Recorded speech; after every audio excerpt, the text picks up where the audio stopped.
भारतपुर नाम का एक छोटा सा गांव था और उसमें एक लड़का रहता था आरव मेहता। एक ऐसा लड़का जिसके पास पैसे नहीं थे और सपने आसमान से भी बड़े थे। आरव जन्म से गरीब नहीं था। उसका परिवार कभी इज्जत वाला था और ठीक ठाक पैसे कमाने वाला था। उसके पिता राघव मेहता एक कमाल के कारपेंटर थे।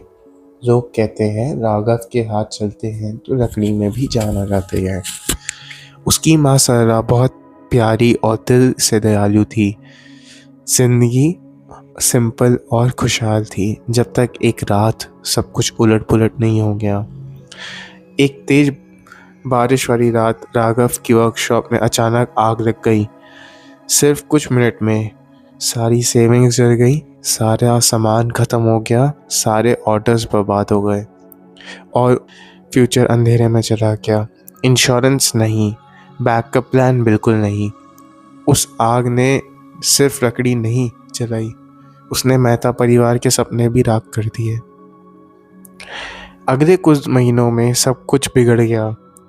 कर्ज बढ़ता गया, राघव बीमार पड़ गया, सरला ने दूसरों के घर काम करना शुरू कर दिया। एक एक करके घर की सारी चीज़ें बिक गई। सरला का गोल्ड, पूरी पुरानी स्विंग मशीन और आखिर में उनकी ज़मीन।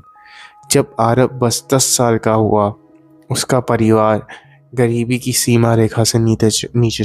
गांव के बच्चे जब खेत में खेलते थे, आरफ कचरे में पुराने रेडियोज, वायर्स और छोटे टूल्स उठा के ले आता था।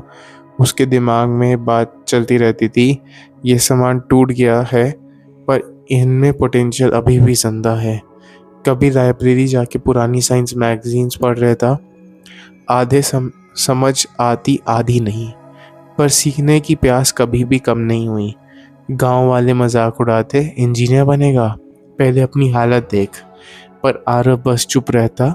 उसके अंदर एक छोटी सी आग जल रही थी। अगर मैं चीज़ें समझ गया तो एक दिन बड़ा बनूंगा।